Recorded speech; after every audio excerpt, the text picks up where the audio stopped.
This. You're scrolling on your phone and you see a leader you trust announcing a massive new policy.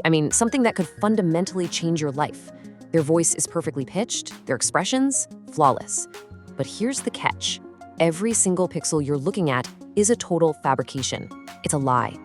It really makes you wonder, can you still trust your own eyes and ears when a politician speaks? The psychological terror of AI-generated misinformation isn't just some distant sci-fi concept anymore. It's here, right now, actively altering our perception of reality. The digital battleground is fully active. Welcome to The Explainer. Today we're taking a highly authoritative, forensic look at a massive turning point in modern history. This is report number 06, the Deepfake vote.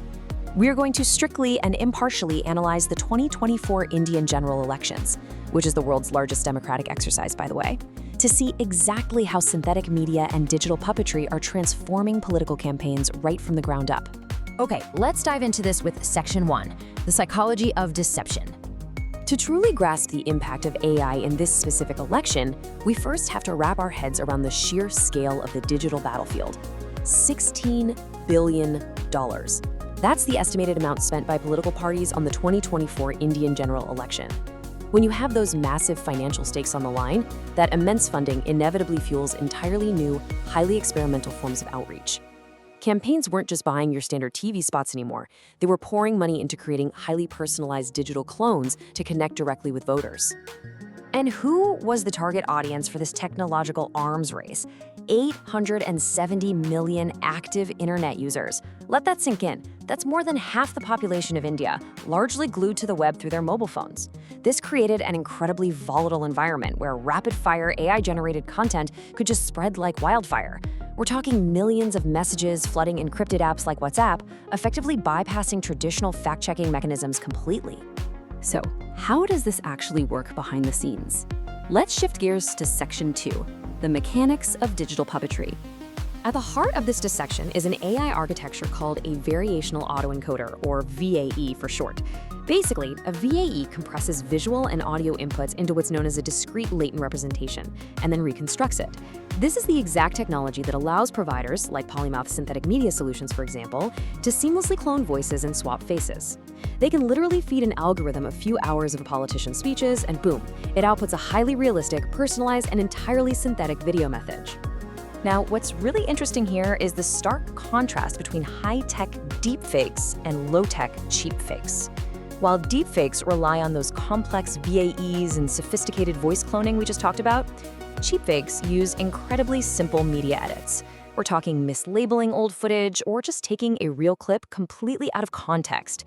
And the data shows that these simple, everyday cheapfakes still pose a massive, pervasive threat right alongside the advanced AI. In fact, you might be expecting the internet to be completely overrun by AI, right? Well, despite the global panic, when fact-checkers analyzed suspicious election content, a massive 86% of it was just visual cheapfakes, standard manipulated images and videos. Astonishingly, only 2% was actual AI-generated deepfakes. Why? Because right now, generating truly convincing, high-quality deepfakes is still pretty expensive and resource-intensive. But make no mistake, when that 2% hits the timeline, it hits hard. Let's look at the actual evidence in Section 3, the 2024 election case studies. Let's break down some of the most high-profile forensic case studies from this election, looking impartially across the political spectrum. Take Amit Shah, a senior ruling party leader. A deepfake falsely depicted him stating his party opposed all reservations, clearly intended to mislead voters on crucial policy. On the opposition side, a deepfake circulated showing Congress leader Rahul Gandhi taking an early oath as prime minister, which was aiming to create a false illusion of victory while the voting was still literally ongoing. And it wasn't just politicians. Bollywood megastars Amir Khan and Ranveer Singh were used without their consent in fake political endorsements, heavily leveraging their massive celebrity influence. And this brings us to an entirely new, almost surreal frontier, the digital resurrection.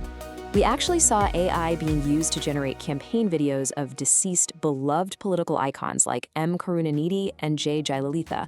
Campaigns used synthetic media to bring these leaders back to life, trying to invoke deep nostalgia and stir emotional loyalty among voters. It's a fascinating tactic, but it raises a profound ethical question. Who actually owns the digital legacy of a leader after they're gone? So, what does this all mean for the voters? Let's move into Section 4, impact on the electorate. The crucial point is how this synthetic media actually lands with the public. The societal consequences we're seeing are incredibly severe. Deepfakes are being weaponized to spread disinformation rapidly to populations that really struggle to verify it. We saw micro-targeted narratives designed to confuse specific groups, sometimes aggressively exploiting deep religious and caste-based sensitivities to deepen community mistrust. And, tragically, we also witnessed severe, non-consensual, sexually explicit deepfakes actively used as weapons to target and demean female politicians. This isn't just about misleading a vote, folks. It's a direct threat to marginalized groups and to institutional trust itself. But hey, this situation isn't entirely hopeless. Section 5, Detecting and Fighting Deepfakes. A major line of defense during the election was an incredible initiative called Project Shakti. Supported by the Google News Initiative, this was a massive collaborative effort that combined over 300 journalists from at least 50 competing newsrooms across India. They actually banded together to form a united front, fact-checking the election in real time and actively pushing back against the flood of disinformation. Now, interestingly enough, one of India's greatest defenses turned out to be its own diversity. The extreme cultural and linguistic variety acted as a temporary, natural barrier. You see, current deepfake models really struggle to convincingly mimic specific regional dialects, accents, and local cultural nuances. Creating a flawless deepfake in a highly specific rural dialect is simply too complex and resource-intensive for everyday bad actors. Well, at least for now. So how can you protect yourself? Based on our sources, here are 4 practical steps you can take right now. Step 1, scrutinize the media for those regional dialect or accent flaws we just mentioned. The AI often slips up there. Step 2, look closely for embedded digital watermarks or weird visual artifacts around the mouth or hands. Step 3, verify the claims through independent fact-check collectives like Shakti. And Step 4, if you spot a deepfake, report it. Under India's IT Rules 2021, significant social media platforms actually have grievance officers mandated to review and take down harmful content. Let's zoom out and see how this builds into the macro view in Section 6, the future of digital democracy. Right now, the legal landscape is honestly highly fragmented. There is no specific definition of a deepfake in Indian law yet. Instead, authorities have to rely on existing older frameworks like the IT Act of 2000 and the Bharatiya Nyaya Sanhita of 2023.